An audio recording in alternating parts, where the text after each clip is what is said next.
To assess the threat and the reaction to it, we turn to Brian Jenkins, a security consultant at the RAND Corporation, and New York Times intelligence reporter Mark Mazzetti, who's covering the story. And Mark, you reported today about these intercepted communications. What do we know about them besides what I just reported? Not a whole lot. We're learning about some communications that Zawahiri, the head of al-Qaeda, who took over after bin Laden, had with Wahishi, who's the head of al-Qaeda in the Arabian Peninsula.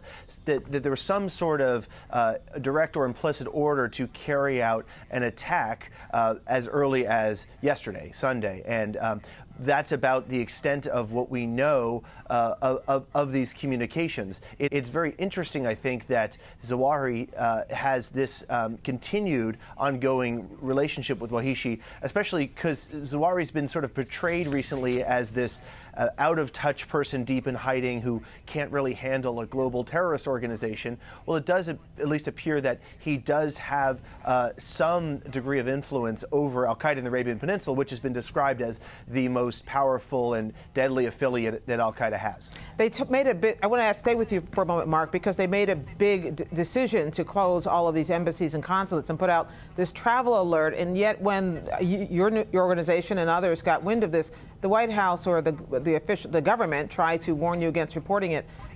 You did for a moment, and then you didn't. Why not? Why did you in the end?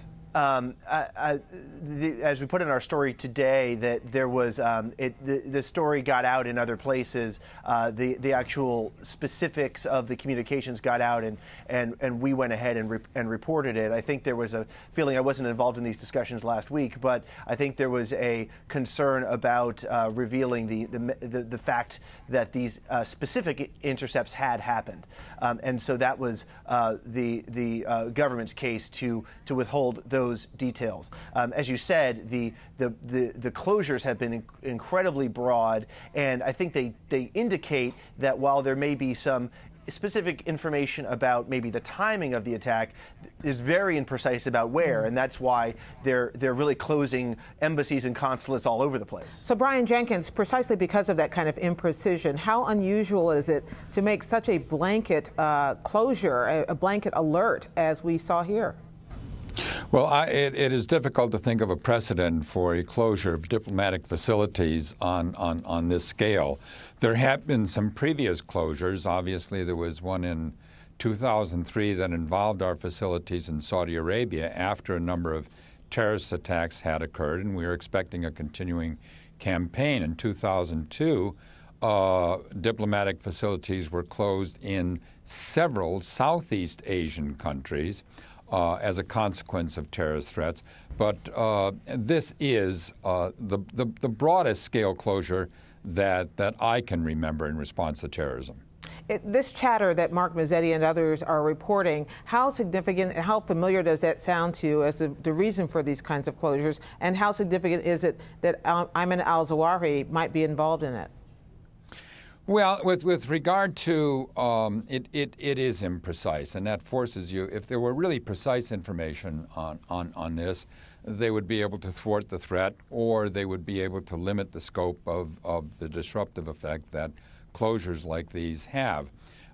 With regard to Zawahiri's position, or the broader situation of al-Qaeda as a whole, I mean.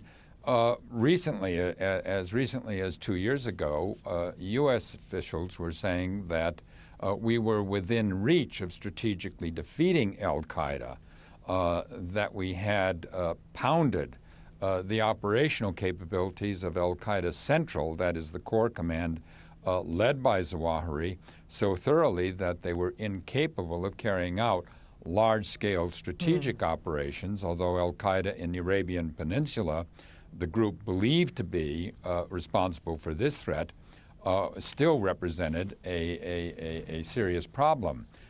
This suggests that al-Qaeda, far from being on the ropes, represents still a continuing, very serious threat. And there's no question that al-Qaeda is benefiting from the continuing turmoil across North Africa and the Middle East. Mark Mazzetti, one of the things we've been paying a lot of attention to lately is the surveillance notion that we are keeping an eye not only on domestic recordings, domestic communications, but also especially internationally. Is this an example of payout for that PRISM program, those kinds of international networks we've been mounting? Well, defenders of the program certainly are pointing that out. I mean, you heard a lot of members of Congress on Sunday talk shows yesterday citing this as an example of the necessity of this surveillance. Although it should be pointed out a couple things. First of all, that some critics were saying that the most controversial aspect of the surveillance, which is the